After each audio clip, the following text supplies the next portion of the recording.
नमस्कार, कानून की बात में आपका स्वागत है। मैं हूं आशीष भार्गव और मुद्दा जो है वो कर्नाटक का हिजाब बैन का है, जो अब काफ़ी अहम दौर पर पहुंच चुका है और हो सकता है कि अब कुछ सुनवाई के बाद 10वें दिन ये फैसला सुरक्षित रख ले सुप्रीम कोर्ट।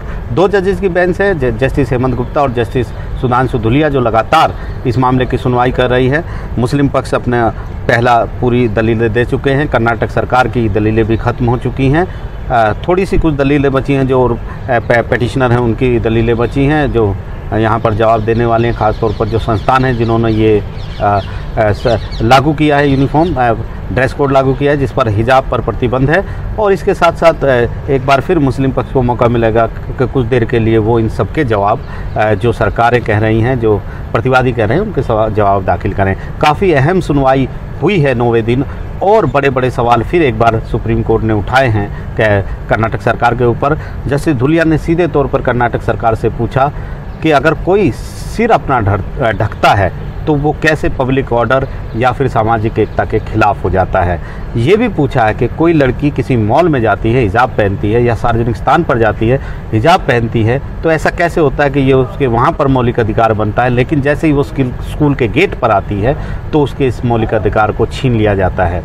ये भी कहा है कि क्या जिन स्कूलों में यूनिफॉर्म नहीं है, ड्रेस कोड नहीं है, वहाँ पर क्या सरकार किस तरीके से दखल देती है। ये बड़े सवाल उठाए हैं और भी बड़े बड़े सवाल पूछे हैं, लेकिन ये मुख्य सवाल थे जिस पर कर्नाटक सरकार के जो एडवोकेट जनरल हैं उन्होंने जवाब दिया है। उन्होंने कहा कि राज्य सरकार ने कहीं भी हिजाब पर प्रतिबंध नहीं लगाया है।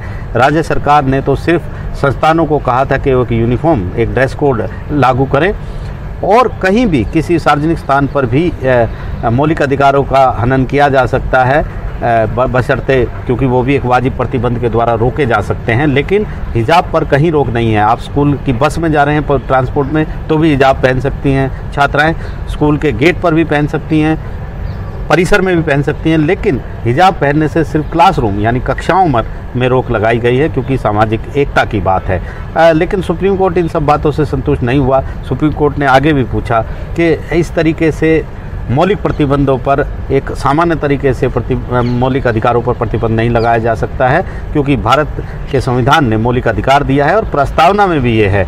और बहुत सारी ऐसी चीज़ें हैं जिस पर सवाल पूछे। ये भी कहा शुरुआत में कि चार्जशीट का अनुवाद होने चाहिए, जो बड़ी साजिश की बात कर्नाटक सरकार कह रही है, और सर्कुलर का अनुवाद भी चाहिए। हालांकि बाद में सुप्रीम कोर्ट ने कहा कि चार्जशीट को वो अपने रिकॉर्ड में नहीं लेंगे, जो जांच हो रही है वो कानून के मुताबिक होती रहे। वो सिर्फ ये फैसला देंगे कि ये जो सरकारी आदेश था ये सही है कि नहीं है। तो यहाँ पर कर्नाटक के एडवोकेट जनरल एक बार फिर कह रहे हैं कि ये एक वाजिब प्रतिबंध है, सामाजिक एकता को लेकर प्रतिबंध है। हमने किसी को रोका नहीं है। राज्य सरकार ने कभी नहीं कहा कि आप धार्मिक स्वतंत्रता के अधिकार का उल्लंघन हम कर रहे हैं, लेकिन धार्मिक प्रथा जो है वो एक अभिन्न हिस्सा है या नहीं, ये बड़ा सवाल है। एक धर्म का अभिन्न हिस्सा है या नहीं, ये बड़ा सवाल है। और एक धार्मिक प्रथा, एक प्रथा तो हो सकती है किसी धर्म की, लेकिन वो अनिवार्य हिस्सा नहीं हो सकती, ऐसा ज़रूरी नहीं है। कर्नाटक सरकार ने बहुत सारे उदाहरण दिए हैं। कुरैशी मामले के फैसले का सुप्रीम कोर्ट का हवाला दिया, जिसमें कहा गया था कि गो हत्या की ज़रूरत नहीं है, बकरीद पर बकरी का एक विकल्प होता है। इसके अलावा इस्माइल फारूकी, जो बाबरी मस्जिद से जुड़ा केस था, उसमें सुप्रीम कोर्ट ने कहा था कि मस्जिद में नमाज़ पढ़ना वो इस्लाम का भी हिस्सा नहीं है। इसके अलावा ये भी उदाहरण दिया कि पॉलीगैमी यानी बहुविवाह को लेकर भी एक प्रथा है, लेकिन वो अभिन्न हिस्सा नहीं है, इसलिए उसको चुनौती दी गई है।